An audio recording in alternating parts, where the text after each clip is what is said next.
এই সবার তো অন্নপূর্ণা টাকা ঢুকেছে, আমার কেন ঢুকলো না? আমি কি করে জানবো? তুমি কি করে জানবে মানে? তুমি তো ফর্মটা ফিল আপ করেছো।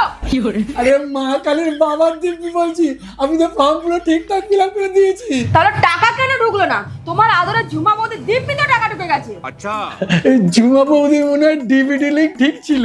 ডিভিডি লিংক ঠিক ছিল নাকি তুমি কিছু লিংক করেছো? আজকের মধ্যে আমার যদি অন্নপূর্ণা ভান্ডার টাকা না ঢোকে, আমার মুন্ডু কেটে আমি ফুটবল খেলবো। হে ভগবান, আমার বউয়ের অন্নপূর্ণা ভান্ডার টাকাটা ঢুকিয়ে দাও। আর তোমার পরীক্ষা ভগবান। কি গো, তোমার টাকা ঢুকেছে? হ্যাঁ, কেন তোমার ঢোকেনি?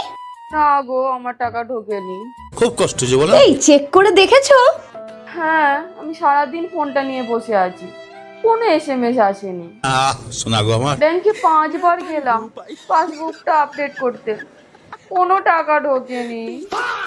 সব কাগজ ঠিকঠাক জমা করেছিলে?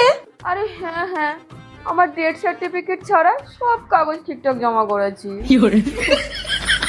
কাকে দিয়ে ফর্ম ফিল আপ করিয়েছিলে? ওই তো আমাদের বাড়ি এক পণ্ডিত আছে না, আমার বর, ওকে দিয়েই ফর্মটা ফিল আপ করিয়েছিলাম। আরে যাকে তাকে দিয়ে ফর্ম ফিল আপ করালে হয়? ফর্ম ফিল আপ করার তো একটা পদ্ধতি আছে।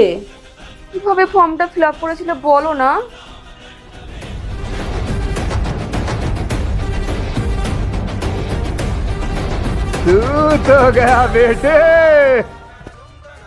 ভুলভাল ফর্ম ফিল আপ করে দিয়েছো বলে আমার টাকাটা ঢুকছে না। ভুলভাল ফিল আপ করে দিয়েছি মানে? প্রথমে ফর্মে কি লেখা ছিল? Full name. তুমি ওখানে কি লিখেছো? মধুমিতা অধিকারী। হ্যাঁ, তাই তো লিখতে হবে। ওখানে তো একটা ফুলের নাম লিখতে হবে। আরে ফুলের নাম কেন লিখবো? ওখানে তো তোমার নামই লিখতে হবে। এই আমাকে শেখাতে এসো না। আমার বাপের বাড়ির মধ্যে না আমি ছিলাম একমাত্র 4 পাস। বাহ দিদি, বাহ দিদি। এই শোনো না, শোনা, মন খারাপ করো না। এই মাসে টাকা আসেনি তো কি হয়েছে, সামনের মাসে নিশ্চয়ই তোমার অন্নপূর্ণা ভান্ডারে টাকা ঢুকে যাবে। আমার মনে হয় অন্নপূর্ণা ফান্ডের টাকা আসবে না। আমি জীবনে যা চেয়েছি কোনোদিনই যেটা পাইনি। শোনা গো আমার, খুব কষ্ট যে বলো। ভগবান সবসময় আমার সঙ্গে এটা করে। যতদিন না আমি অন্নপূর্ণা ফান্ডের টাকা পাচ্ছি, আমি কিচ্ছু খাবো না, শুধু শুধু নিয়ে কাঁদবো।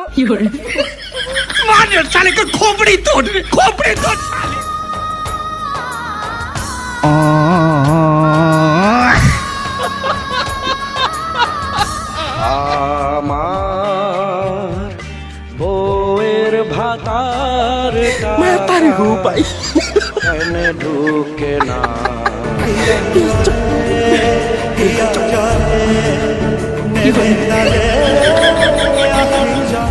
বুঝতে পারছি না, কোন বুঝতে পারছি না। হ্যালো